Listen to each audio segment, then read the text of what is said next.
আগামী 13ই আগস্টে বাংলাদেশ বনাম অস্ট্রেলিয়া টেস্ট সিরিজের প্রথম ম্যাচ। সেখানে ফিরছেন আমাদের শরীফুল ইসলাম এবং লিটন কুমার দাস।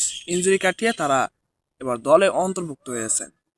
এই ম্যাচটি শুরু হবে আপনার ডারওয়েন স্টেডিয়ামে। সেখানে এবারই প্রথম কোনো টেস্ট সিরিজ আয়োজন করতেছেন অস্ট্রেলিয়ার ডারওয়েনে।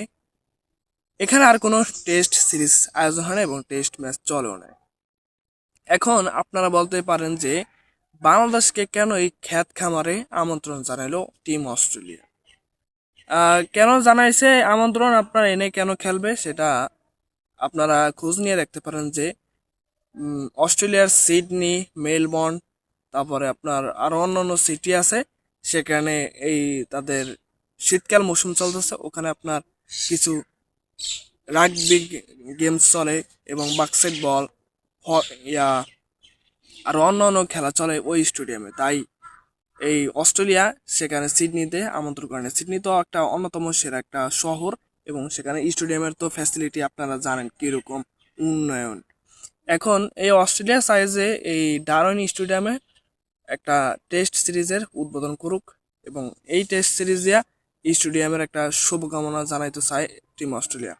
এখানে আপনার অস্ট্রেলিয়ার বিপক্ষে বাংলাদেশ কিরকম পারফরমেন্স করে এটা তো আপনারা দেখছেনই। গত কয়েকদিনের আগে যে 3 দিন একটা ম্যাচ গেছে ওইটাতে ফলাফল দেখছেন। এখন জানি না মূল পর্বে এই বাংলাদেশ কিরকম করে। ইতিমধ্যে দেখছেন যে বাংলাদেশ 54 রানের মধ্যে অল আউট হয়ে গেছে। মূল পর্বে কি 34 রানে আউট হবেন নাকি 50 রানে আউট হবেন সেটা আমার কাছে জানিয়ে দেন। এখানে একটা মূল পয়েন্ট চলে আসছে, আমাদের শরীফুল ইসলাম ইনজুরি কাটিয়ে টেস্ট দলে অন্তর্ভুক্ত হয়েছেন এবং লিটন কুমার দাস, জানি না 13 তারিখে লিটন কুমার দাস স্কোরে থাকবেন কিনা।